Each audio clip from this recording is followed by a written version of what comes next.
हाथ पाँव बांधे, उसको ज़बरदस्ती उसके कपड़े उतारे, उस 13 साल बच्चे के साथ ज़्यादती करता, वो चीखता रहा। इसने उसके मुंह में कपड़ा रख दिया, कपड़ा रखने के बाद इसने उसके मुंह के ऊपर हाथ रख दिया।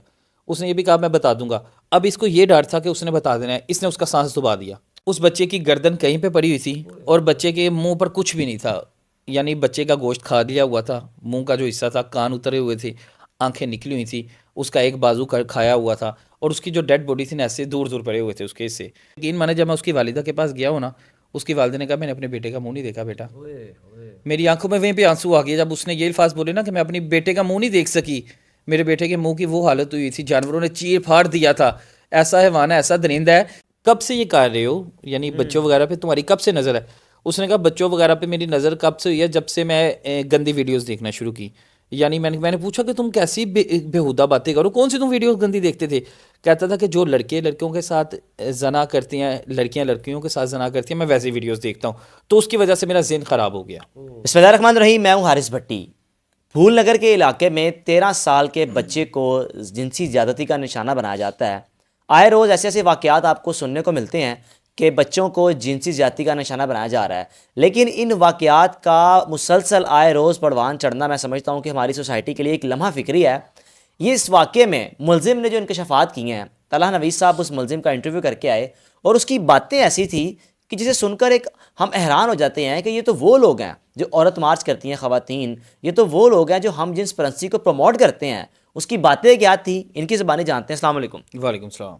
तला भाई, बच्चे की उम्र 13 साल, वाक़यात हमें रोज़ाना देखने को मिल रहे हैं कि बच्चों के साथ ज़्यादती हो रही है, लेकिन उसके बाद तो उनको ज़्यादती करने के बाद मार दिया, पीट जाना। अब उस बच्चे की इनको डेड बॉडी किस हालत में मिली वो भी आप हैरान होंगे सुन के। ये बच्चा कब क्या बस शख्स को नाम दूँ, कब उसकी गिरफ्त में आया? मामला ये शुरू हुआ था, सबसे पहले तो मैं आपकी औरत मार्च वाली बात पे आ जाऊँ कि जो औरत मार्च है, ये सिर्फ एक अब हमारी जो अदारे हैं ना वो इसको सपोर्ट करते हैं। इन खवातीन को सिक्योरिटी देते हैं। उनको तहफ़्फ़ुज़ दिया जाता है, उनको सिक्योरिटी दी जाती है। हत्ता कि पिछली बार सहाफ़ियों को ये भी कहा गया कि इनको अरेस्ट करें, ये हमें हिरासा कर रहे हैं, मर्दनवा और खवातीन। पुलिस ने उनकी बात मानी भी थी। वही ना। सबसे बड़ी बात यह है कि जब इस तरह की चीज़ें होना शुरू हो जाएगी ना, तो इसका मतलब है कि मार्च आ रहा है, 8 मार्च, यानी आप लोग हम जिन्स परस्ती को फ़रोग़ दे रहे हैं, इस्लामी जमहूरिया पाकिस्तान, और आप लोग यहाँ पर बैठ के हम जिन्स परस्ती को फ़रोग़ दे रहे हैं, तो फिर यहाँ पे ज़्यादतियाँ भी होंगी, यहाँ पे इज़्ज़तें भी लूटेंगी, यहाँ पे हवा की बेटियों को निशाना भी बनाया जाएगा हवस का, क्योंकि इस तरह के त्यौहारों को यहाँ पे एक सिक्योरिटी फ्राहम कर रहे हो। अदालत इस चीज़ की इजाज़त देती है कि आप लोग ये चीज़ें करो, जल्द से जुलूस निकाल लो जी। मामला ये हुआ था, इस तरह के कई केसेस हैं जो हम लोग कवर करते हैं। कभी किसी लड़की के साथ ज़्यादती होगी, कभी किसी लड़के के साथ ज़्यादती होगी। अब ये बच्चा था 13 साल का, अली हसन, आपको पता है, माइंड इनके बच्चे होते हैं, मासूम होते हैं। आप कोई भी लालच दे दे, कुछ भी कह दे, बच्चों की ख्वाहिशात होती है ना कि यार हमारी ये बंदा ख्वाहिश पूरी करता है तो यानी कि हमसे मोहब्बत करता है। जब घर से मोहब्बत नहीं मिलती तो लोग बाहर मोहब्बत ढूंढते हैं, वो चीज़, वो हिसाब था, एहसास ढूंढते हैं। एहसास ढूंढते हैं। अब ये जो अली हसन नामी बंदा था ना, बच्चा था ना, ये था दर्जी की दुकान पे काम कर रहा था। इसके वालिदैन गरीब थे, उन्होंने इसकी पढ़ाई हटा लिया, स्कूल से हटा लिया। उसके बाद इसे दर्जी की दुकान पे भेज दिया कि वहाँ पे जाके काम सीखेगा, चलो हमारा हाथ बटाएगा। लेकिन बच्चे की ख्वाहिश थी कि उसे पढ़ना था, उसकी जो ख्वाहिशात थी, उसके पास चीज़ें हों, अच्छे पैसे हों।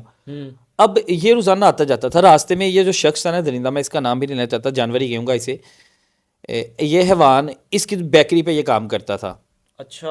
और ये तकरीबन था 25-26 साल का जानवर था। तस्वीर आप साथ साथ चलाएं, लोगों को पता लगे। अब मामला ये क्या हुआ कि ये उस बच्चे को रोज़ाना आते जाते देखता था, और इसका ये नहीं था होता, ये सिर्फ इसी बच्चे को नहीं था देखता, इसकी और भी बच्चों के साथ तस्वीरें निकली। जब हम लोग ने देखा, इसकी रोज़ाना की रूटीन बन गई थी। इसने देखना कि ये बच्चा प्यारा है, ये खूबसूरत बच्चा है, ये खूबसूरत बच्चा है। आते जाते जो बच्चा इसे खूबसूरत लगता था ना, उसके साथ तस्वीरें उतरवाता था। ठीक है, उसके बाद अपने पल्ले से उनको चीज़ें देता था। ये वीडियोज़ उसके सामने आई हैं। उनको कभी माथा चूम लिया, कभी गाल चूम लिया, कि जिस तरह वो छोटे बच्चे हैं ना, कोई 8 साल का बच्चा क्या सोचेगा यार, एक 26 साल का बंदा है जो 6 साल के बच्चे को किस कर रहा है। ये चचा अपना बड़ा भाई या वालिद का समझेगा कि वालिद की तरह है। ये बेकरी इसने ना अली हसन के साथ इसने दोस्ती भी ज़्यादा बनाना शुरू कर दी। कभी उसकी दुकान पे चले जाना, जब ब्रेक होनी, फिर उसने इसके पास आ जाना, इसने उसे चीज़ें वगैरह देनी, अंदर मिठाई वगैरह देनी, उसके बाद इसे कभी पैसे देने जाके खर्च लो। अब मामला ये क्या हुआ, वो बेकरी में से जो हमारे पास वीडियोस आई, तस्वीरें आई, वहाँ पे ये उससे गले भी लगा रहा है, ठीक है, उसका माथा भी चूम रहा है, और ये मतलब डिफेंड करवा रहा है कि मैं इसका बहुत ज़्यादा क्लोज़ हूँ और मेरा इसके साथ कोई गलत रिलेशन नहीं है। अब मामला क्या होता क्या है, इससे जब मैंने बात की ना, मैंने कहा पूछा जी ये तुम्हें कब से ये कर रहे हो, यानी बच्चों वगैरह पे तुम्हारी कब से नज़र है? उसने कहा बच्चों वगैरह पे मेरी नज़र कब से हुई है, जब से मैं गंदी वीडियोस देखना शुरू की। यानी मैंने पूछा कि तुम कैसी बेहुदा बातें करो, कौन सी तुम वीडियोस गंदी देखते थे? कहता था कि जो लड़के लड़कियों के साथ जना करती हैं, लड़कियां लड़कियों के साथ जना करती हैं, मैं वैसी वीडियोस देखता हूँ, तो उसकी वजह से मेरा ज़हन ख़राब हो गया। ये इसने खुद इंकशाफ किया। उसके बाद इसने कहा जो बच्चा अली हसन था वो मुझे सोना लगना शुरू हो गया। मैंने कहा तुम्हें सोना लगना शुरू हो गया, तुम्हारे अपने भाई नहीं है, तुम भाई की नज़र से देख रहे थे।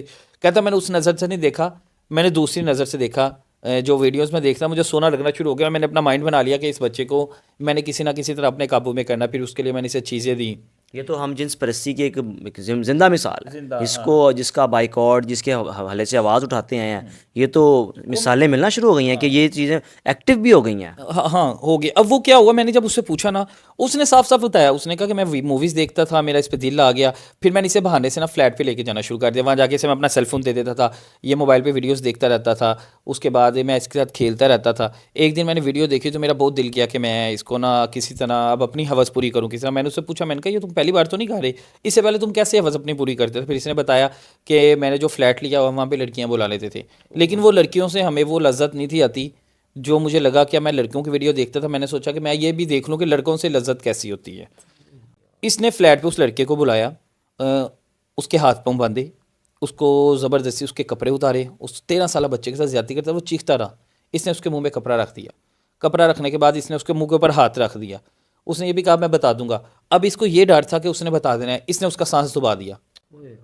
इसने पूरी ज़्यादती की। तकरीबन ये मानना है कि मैं आधा पौना घंटा उसके साथ ज़्यादती करता रहा हूँ, जब तक मेरी हवस पूरी नहीं हुई। 2 बार, एक बार भी नहीं, 2-3 बार इसने वहाँ पे उसके साथ बच्चे के साथ ज़्यादती किया है। जो बच्चा इसके पास 5-6 घंटे वहाँ पे रहा है। उसके बाद इसने बच्चे को मार दिया। फिर मैंने पूछा, मैंने कहा तो बच्चे को तुमने मार दिया, तुमने ये कोशिश नहीं की चलो मुझसे गलती हो गई है? कहता जी मुझसे गलती हो गई। मैंने कहा गलती हुई थी तुम एम्बुलेंस कॉल करते, 1122 पे कॉल करते या इसे हॉस्पिटल लेके जाते। इसने कहा मैं डर गया था। फिर मैंने क्या किया, मैंने रात 12 बजे का टाइम नोट किया कि 12-1 बजे। कहता जैसे 12-1 बजे तो मैं बच्चे को उठाया, मोटरसाइकिल पे बैठा के पैलियों में जाके फेंक दिया। मैंने कहा तुमने बच्चे को कैसे उठा लिया? 13 साल का बच्चा, उसका कद तो ऊंचा होगा, कैसे उठा रहा? इसने कहा जैसे था, उसे बगैर कपड़े पहनाए मैंने जो उसके कपड़े थे वो शापर में डाले, क्योंकि जब उसका ज़्यादती कर रहा था वो बरहाना था। इसने क्या किया, वो कपड़े शापर में डाले, इस बच्चे को बरहाना उठाया, 12-12:30 बजे का टाइम रात का। इसने मोटरसाइकिल के आगे बैठाया और उसे जाके पैलियों में फेंक दिया। अब पैलियों में जब फेंक के ये आके, मैं हैरान होता हूँ कि ऐसे जो जानवर हैं कैसे सुकून की नींद सो लेते, इसे नींद कैसे आ जाती? मैंने कहा तुम्हें नींद आ गई?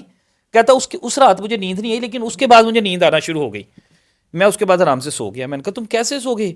तुमने एक बच्चे के साथ ज्यादती की, हवस पूरी की, उसके बाद तुमने उसे कत्ल कर दिया और उसके बाद तुम पैलियों में फेंके। तुमने ये नहीं सोचा कि उस बच्चे के साथ क्या होगा? जब वो बच्चे को पैलियों में फेंके है ना, आपको पता है वहाँ पे गाँव है, ये फूल नगर के लगे मांगा मंडी के करीब, पत्तों की भी आता है, गाँव का देहात है, पैलियाँ हैं। अब वहाँ पे रात को गीदड़ वगैरह भी आते हैं, कुत्ते भी होते हैं, आवारा जो होते हैं। वो जानवरों ने क्या किया, उन्होंने इस बच्चे की लाश की बेहुरमती करना शुरू कर दी। किसी ने आंखें उसकी निकाल ली। उस बच्चे की जब हम लोगों ने देखी ना डेड बॉडी, उस बच्चे की गर्दन कहीं पे पड़ी हुई थी और बच्चे के मुंह पर कुछ भी नहीं था, यानी बच्चे का गोश्त खा लिया हुआ था। मुंह का जो हिस्सा था, कान उतरे हुए थे, आंखें निकली हुई थी, उसका एक बाजू खाया हुआ था और उसकी जो डेड बॉडी थी ना ऐसे दूर दूर पड़े हुए थे उसके हिस्से। और यकीन पुलिस कैसे पहुंची इस मुलजिम तक? कैसे पता चला कि ये है? पुलिस ने जब पता लगा ना कि जब से गायब है, पुलिस ने सारा डाटा निकलवाया, कब घर से निकला है, रास्ते में जितने भी सीसीटीवी फुटेज थे वो चेक करना शुरू किया, आखिर में किसके पास गया है। आखिर में पता लगा कि वो इस बेकरी पे गया था। पुलिस ने यानी कि अगवा होने के बाद इसको पकड़ा या डेड बॉडी मिलने पर पता चला कि ये बच्चा वो है? अगवा का, इसके घर वालों ने अगवा की एप्लीकेशन दी थी, उन्होंने ढूंढना शुरू कर दिया, ट्रेस करना शुरू कर दिया। पुलिस की बड़ी मतलब अहम काविश है कि उन्होंने इतनी स्ट्रगल की और इसको इस तक पहुंच गई, क्योंकि वहाँ पे आपको पता गाँव में देहातों में कैमरे तो लगे नहीं होते, वो 1-2 घरों में कैमरे लगे थे, उसके थ्रू पहुंचे कि यार ये इस बेकरी पे लास्ट बार गया था, उससे जब मिला है उसके बाद ये बच्चा गायब हुआ है। इसको फिर तब पकड़ा, फिर ये माना कि मैंने फलां जगह पे उसे फेंका था। फिर पुलिस वहाँ पर पहुंची। जब पुलिस वहाँ पर पहुंची है और पुलिस जब वहाँ पर पहुंची है तो पुलिस ने जो हालात देखे ना, मैंने आपको बताया कि किधर किधर बच्चे की लाश थी। और यकीन माने जब मैं उसकी वालिदा के पास गया हूँ ना, उसकी वालिदा ने कहा मैंने अपने बेटे का मुंह नहीं देखा बेटा। मेरी आंखों में वहीं पे आंसू आ गए जब उसने ये अल्फाज बोले ना कि मैं अपनी बेटे का मुंह नहीं देख सकी। मेरे बेटे के मुंह की वो हालत हुई थी, जानवरों ने चीर फाड़ दिया था। ऐसा हैवान है, ऐसा दरिंदा है। सब मेरी हारिस भाई आपसे भी ये सवाल है, मेरा आम आवाम से भी सवाल है, मेरा अदारों से भी सवाल है कि जो इस तरह के हैवान होते हैं, इस तरह के दरिंदे होते हैं, क्या उन लोगों को इस माशरे में ज़िंदा रहने का हक है? वहाँ बल्कि उसको प्रोटोकॉल जेल में मिल रहा होता है ऐसे लोगों को तो। अदालतें लटकाई जाती हैं फैसले। ऐसे भी क्या आज उम्र कैद हो गई 10 साल 5 साल, वो फिर हैवान बाहर आ जाएगा। ये शर्म नहीं आती कि इस तरह के जो इबरत का निशाना बनाना चाहिए बाकियों के लिए। कोई एक बंदे को, कितने हमारे पास केसेस आते हैं, हम लोग डेली बेसिस पे सुन रहे होते हैं ना, फलां बेटे के साथ रेप हो गया, फलां बेटे के साथ रेप हो गया। किसी एक बंदे को कभी सुना है आपने अपनी ज़िंदगी में कि यार चौक चौराहे पे लटका के सज़ा ऐसी दी है, फांसी पे लटका दिया है कि सारे जितने भी इस तरह की हवस पूरी करने के लिए इस तरह काम करते हैं वो इबरत का उनके निशाना बने? नहीं होता।